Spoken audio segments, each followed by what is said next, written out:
Engineer Milan Koren, research worker of the Tatras National Park Observation Station, it seems almost impossible that these peaks were not here in the past, and instead of them there was just a featureless, more or less flat landscape. At that time the Tatras were hidden in the depths of the earth. The mountain range was aroused by the gigantic orogenetic movements by degrees, maybe with a break from time to time, and now it surpasses all the other mountain ranges of the Carpathian Arc. This film tells the stories of a very distant past, as well as those of recent times. At the end, it will take you to the present, a period when man significantly influences the development of the natural ecosystems. The history of the Tatras, stories of nature and people.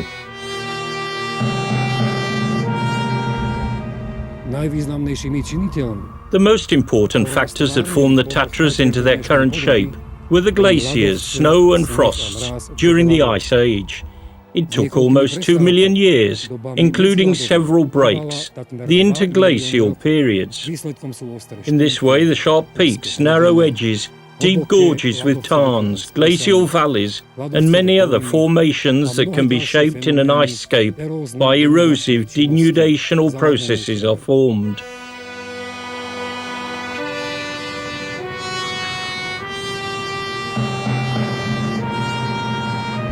10,000 years ago, the last Tatra glaciers melted. Their track is still visible in the Tatra valleys. Their transverse profile is formed in a U-shape.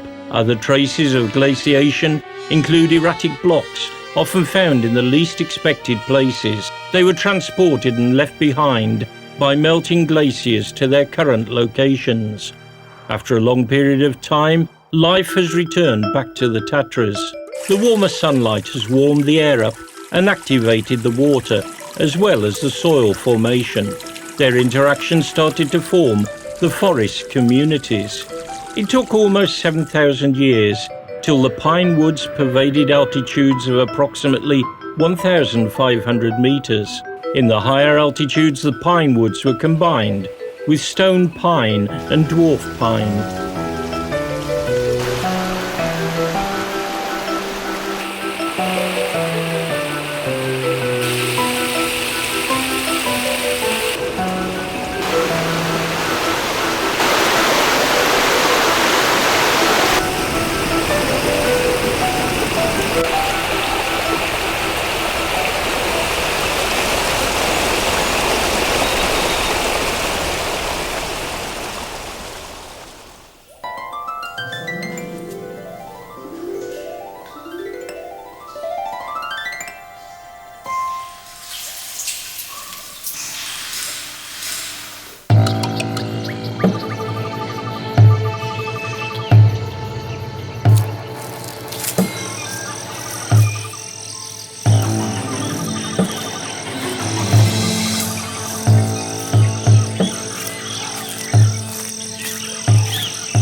The first man to enter the region of the Tatras, and probably the Tatras themselves too, was Neanderthal man similar to modern humans.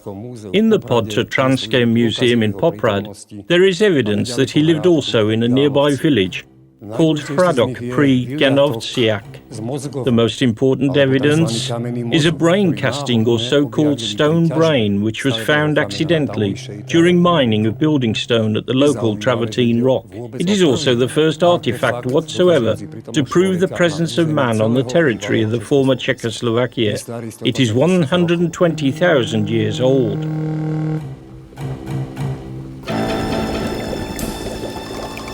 But what really happened there? Hot thermal springs attracted prehistoric people, but they were not aware of the danger. The vapours of poison gases, which were heavier than air, were floating just above the water, and they killed a Neanderthal woman.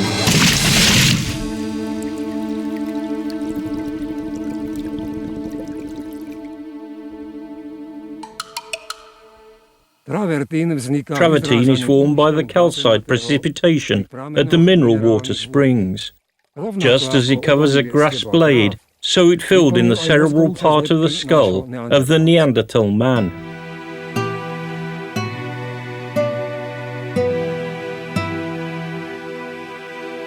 It has been proven that the Poprad River Valley has always been an important migration way for animals, plants and human cultures.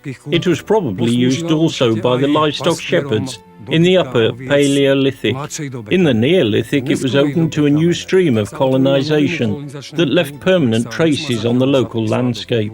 Since then, a continuous chain of settlements has been formed in this area. The inventions of bronze and later on also iron were a breakthrough in the development of human civilization. They enabled the production of metal products such as tools, weapons, dishes and jewels.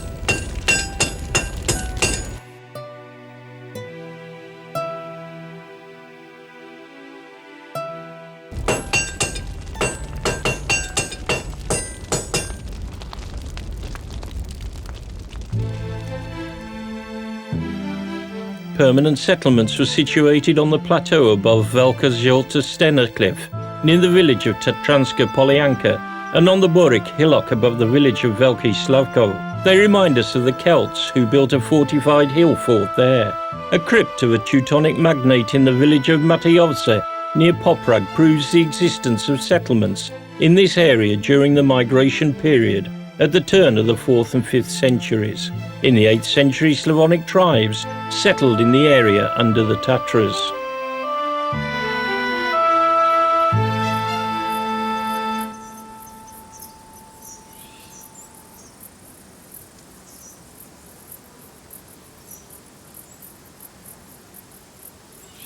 In the 14th century, the physique of the landscape was significantly influenced by the Vlach colonization.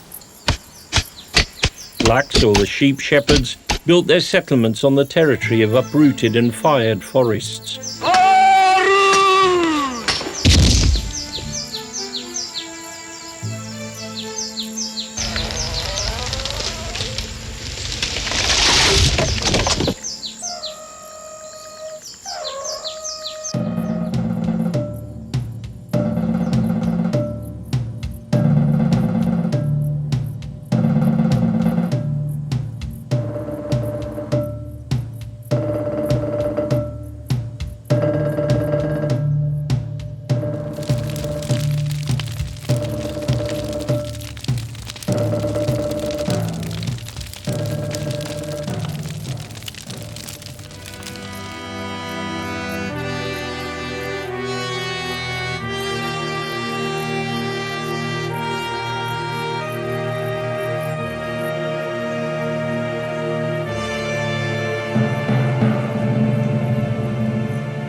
Vlachs brought the technology of using the sheep fleece and milk, as well as the sheep cheese, sheep's whey, and traditional sheep cheese, brinza, to our territory.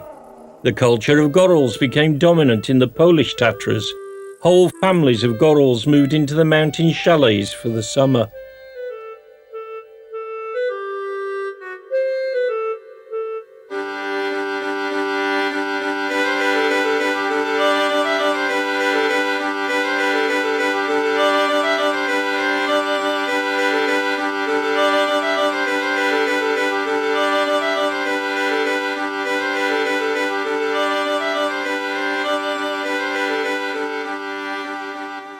The name Tatras was mentioned for the first time in the old records in 1086 in the form Triti. Samuel Campbell, a Slovak linguist, derived it from the Slavic word Tatra, which means infertile, stony land. Hungarian Slavist Jan Melik derived the name from the Slavic word Tertri, which means cliffs. In the 13th century, the German settlers called them snow peaks. The town of Kesmarok had a privileged position in using the sources of the Tatras. It was settled by Slavonians and since the 12th century by German settlers too. Kežmarok played a very important role in the discovery of the Tatra valleys and peaks. The professors and students of the school in Kežmarok visited the Tatra valleys since the second half of the 14th century. Since this time, hiking paths have been maintained in the Tatras. For example, they lead to Zelené pleso, green tarn, and Biele pleso, white tarn in the valley of Kežmarok White Water.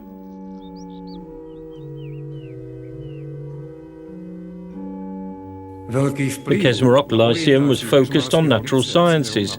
Popular articles written by David Frolik, former student of this school and later a pioneer in the area of mountaineering, contributed to this significantly. In the second half of the 17th century, an 18-year-old student, Daniel Spare, known as Simplicissimus, climbed the Kežmarský peak along with his fellows.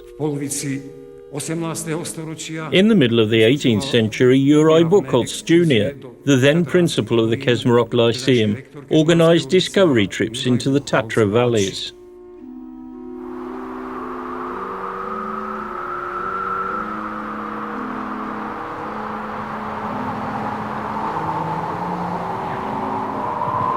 Since the 17th century, the reputation of the Tatra's rich natural resources have attracted many European scientists. In numerous scientific articles and books, they characterized the Tatras as a resource of natural assets even at that time. Among the best known were the mining and geology historian Balthazar Hacke, Swedish physician and botanist Göran Wallenberg, English botanist Robert Townsend, German topographer Albrecht Sidau, Polish scientist and writer Stanislav Staszic, and many others.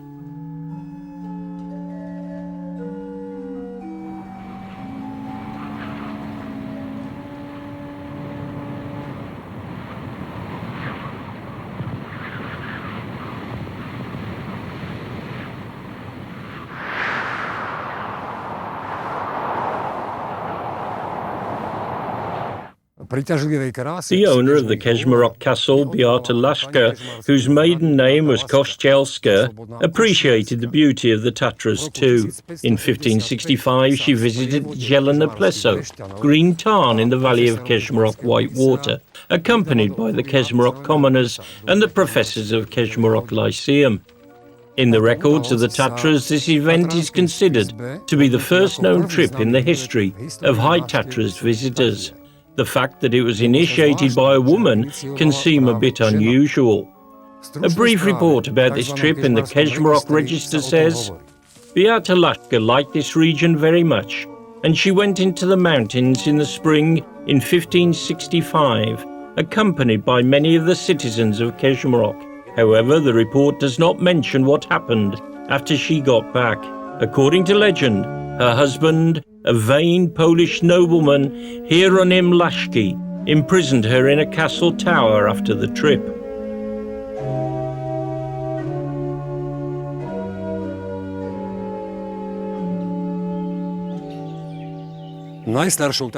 The oldest settlement in the Tatras is called Smokovce, more precisely Stary Smokovec. It was founded in 1793 when a local nobleman, Count Stefan Chaki, had a wooden cabin built next to a mineral water spring so that he could stay there during hunts. 2 years later, the priest of Velký Slavko village, Tomáš Morch, persuaded him to build several more buildings, not only for himself, but also for other guests. None of them had any idea that they were actually laying the foundations for Tatra guest house construction. Along with the construction of guest houses, many new mountain huts and cabins were built. The oldest one is the Rainer's cabin under Studené Doliny Valley. Jan Juraj Rainer, who was very fond of tourism in the Tatras, had it built in 1863.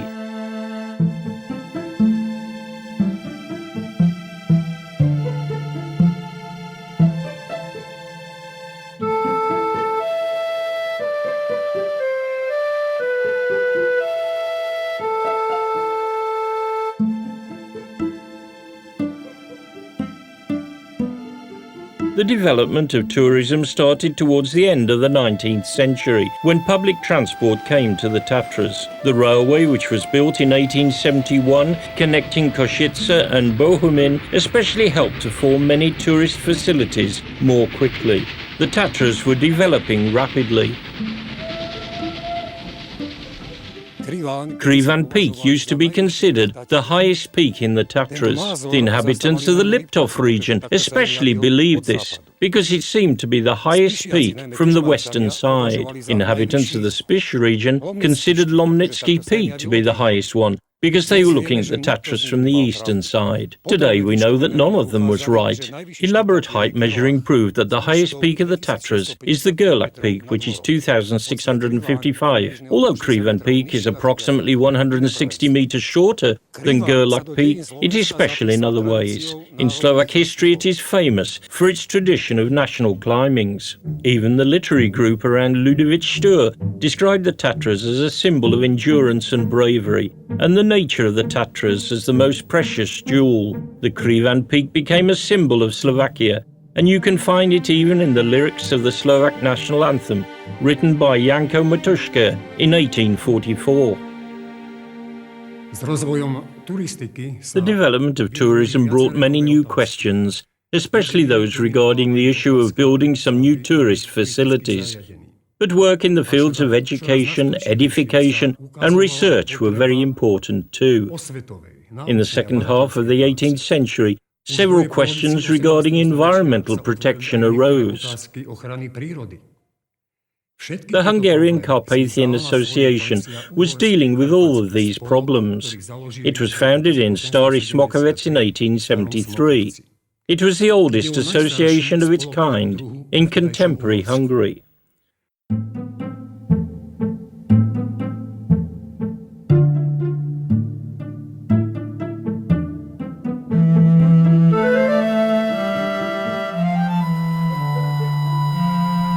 The members of the Hungarian Carpathian Association supported tourism, sport and spa activities in the Tatras. They organised local mountain guides, educated them and began to deal with rescuing people in difficult mountain conditions. This was when the first idea to found the Tatras Mountain Rescue Service was formed.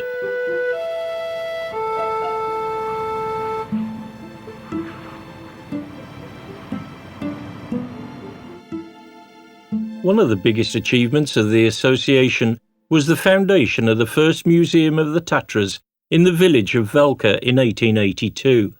Today there are two organisations which continue in its activities: Tatranska Museum in Poprad and the Museum of the Tatras National Park in Tatranska Lomnica, founded in 1953.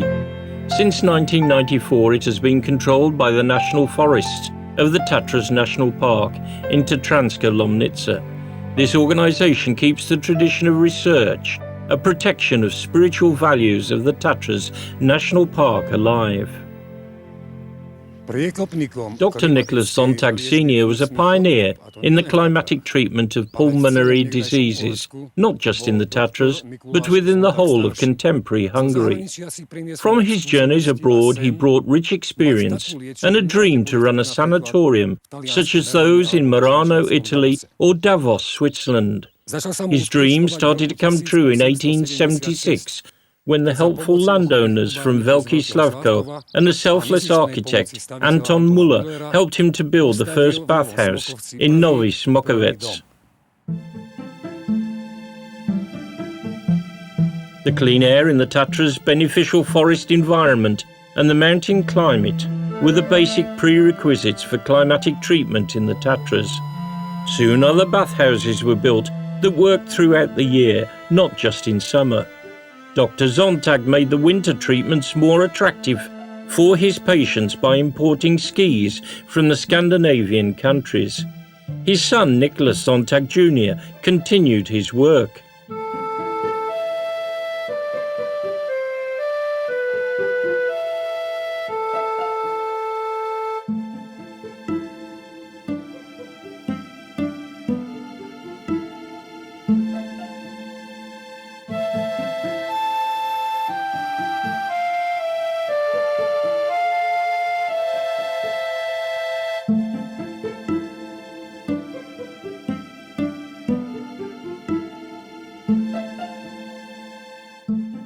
The owner of Mlynitska Dolina Valley, a squire from the town of Liptovsky Svetý Jan, Josef Zentivani, was a prescient man. He had a simple wooden cabin built on the bank of the Strovsky Pleso Tarn, only a year after the building of the railway connecting Košice and Bohumin was finished, i.e. in 1872. He must have been very kind as well, because he immediately opened it for the tourists. He was a very keen tourist, and he admired the nature of the Tatras deeply. He was right to assume that the area would soon attract more demanding clients. That was why he had several more splendid buildings built. However, he did not have any idea that this site, this settlement, would become one of the most popular ski resorts in the Tatras.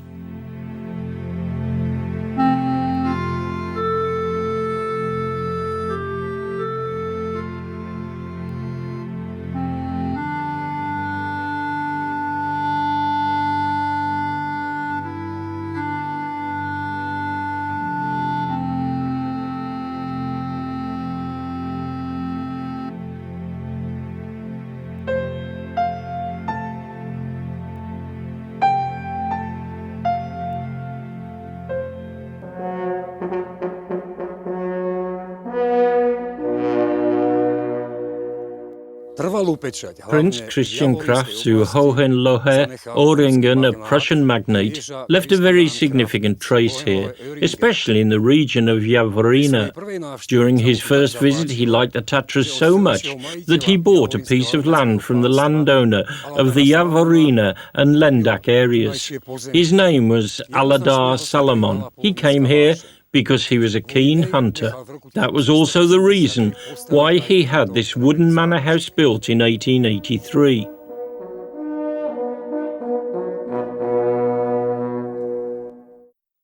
But the hunts were not the only reason for his visits. He has fallen deeply in love with Otylia Damska, a Polish actress of no noble birth. They used to meet in the manor house, although his family did not approve of it.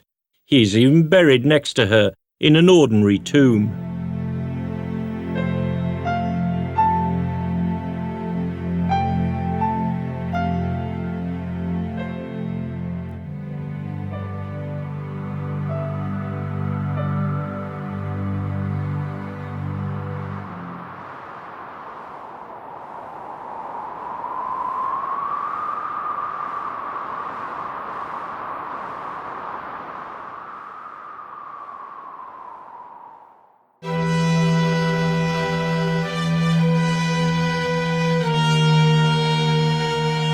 The bandits and smugglers are a special chapter of the Tatras' history. On both sides of the Tatras there are numerous legends about them. They used to smuggle contraband on the horses through the Polish edge, Hladké and Tomanova gaps. One of the legends has inspired an impressive Slovak movie, Night Riders.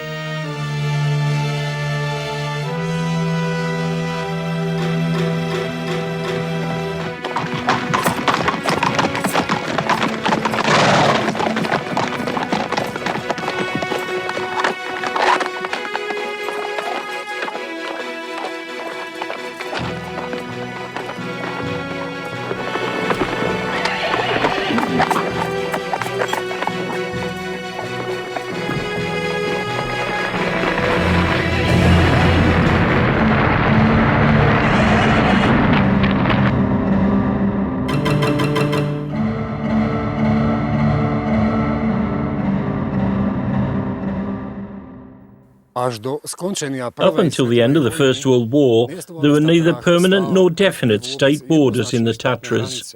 Within the Austrian-Hungarian monarchy, several parts of the Tatras, the ones of Orava, Liptov and Spiš, belonged to Hungary, while the northern part belonged to Austria. After the breakup of the monarchy, the Czechoslovak Republic and the independent state of Poland were formed. The issue of state borders became acute, and it led to a serious international dispute.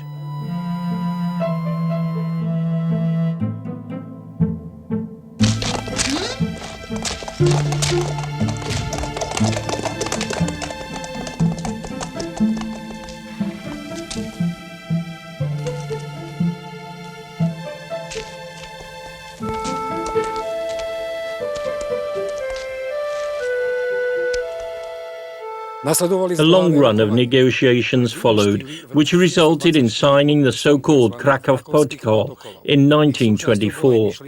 The protocol included a suggestion to form a borderline national park in the Tatras. At that time, the national parks could not be formed, mostly because of disagreements with the landowners. The national parks of the Tatras were formed after the Second World War. The Tatras National Park was established in the former Czechoslovakia in 1948. And Tatransky Park Narodowy was formed in Poland in 1954. Nowadays, the Tatras National Park extends over the territories of the Western, High and Belianska Tatras for almost 74,000 hectares. Tatransky Park Narodowy controls an area of approximately 20,000 hectares.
The formation of national parks initiated the legal protection of the Tatras as a unique mountain community of plants and animals, of animated as well as insentient nature.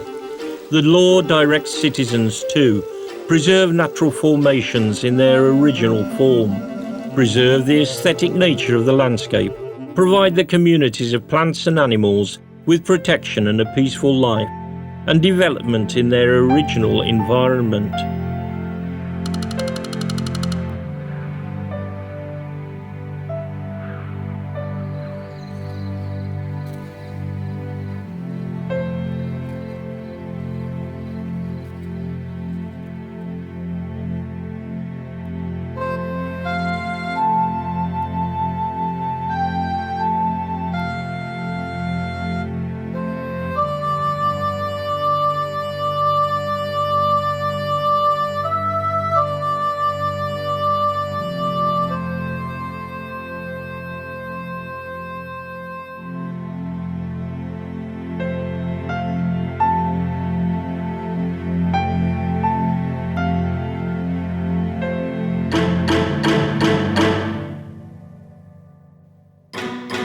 Movement in the mountains has always been connected with accidents, often even with deaths.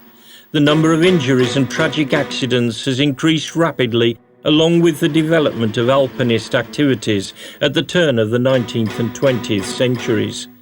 This fact was the reason for the establishment of a special volunteer commission for rescue operations in the Tatras.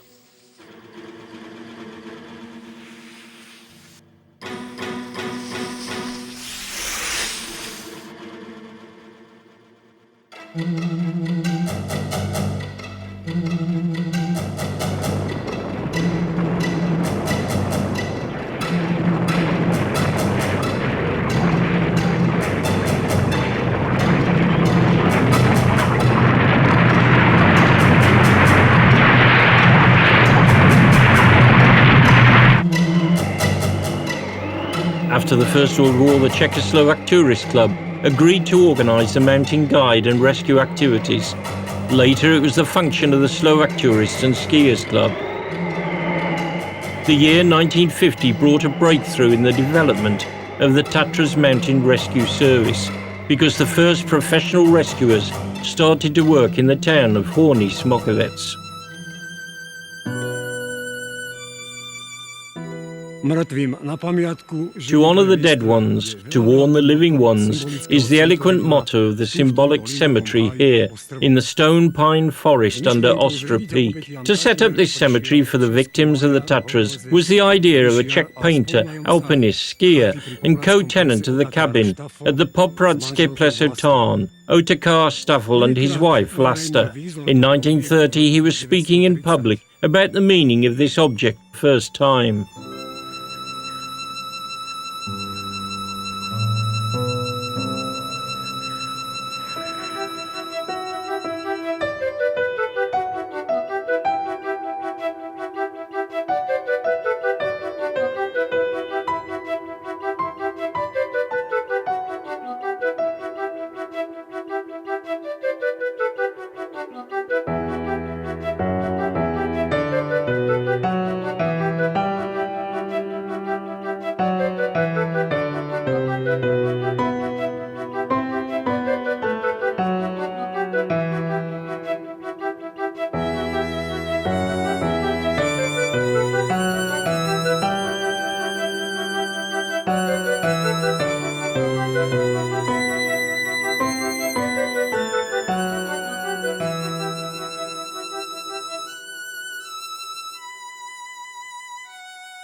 Sometimes catastrophic changes can happen in the lives of people, and it is the same with the forests. On the southern slopes of the Tatras, the catastrophes are often caused by a strong cold wind, known as the Tatras Bora. For the last time, it showed its destructive power in November 2004, and it left extensive wind throws on more than 12,000 hectares of land.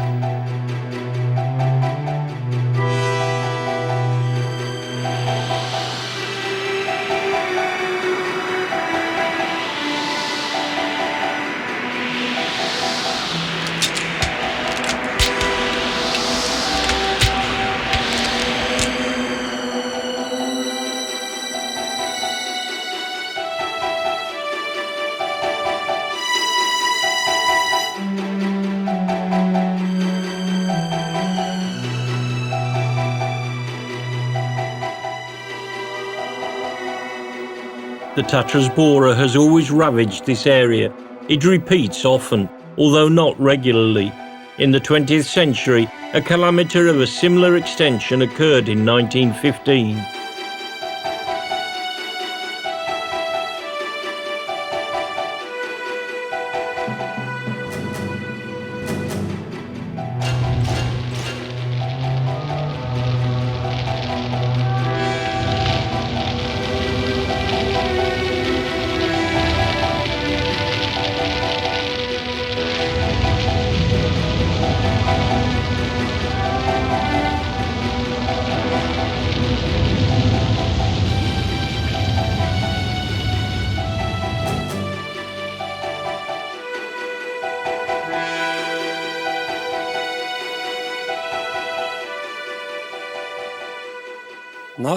The 2004 windthrow disaster did not reflect only in the higher number of the forest fires. An outbreak of tree pests endangers the development of the forests in the Tatras much more severely.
Všetko nasvedčuje tomu, It seems that life is getting more and more quicker, but it does not seem to follow a desirable direction. Mankind is standing at the crossroads. On one hand, man does not want to give up the advanced technologies, civilized habits and comfort. On the other hand, he begins to understand that the ecosystems on the earth, and especially the fragile mountain ones, are not able to sustain his demands.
But don't let the stories of the Tatras' nature stop us from our efforts to preserve this jewel of world beauty.